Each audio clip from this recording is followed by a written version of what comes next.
Action.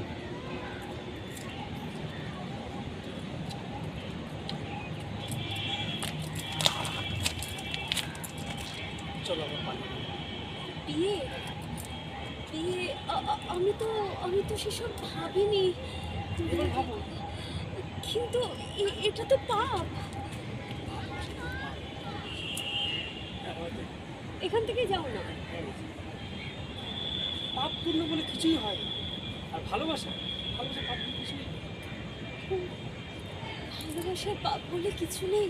না, অথচ অথচ জানো শান্তনু, আগে আমি এই ব্যাপারটা নিয়ে যতবার ভেবেছি আমার খুব গিল্টি ফিল হতো। তারপরে তুমি যখন আজকে এই কথাটা বললে আমার আমার খুব ভালো লাগছে জানো। তুমি তুমি খুব সুন্দর কথা বলো শান্তনু। আমি কবে আসবো তোমার কাছে বলো? সামনের সপ্তাহে এইরকম দিন চলে এসে। সামনের সপ্তাহে এরকম দিনে? হ্যাঁ। ঠিক ঠিক ঠিক আছে।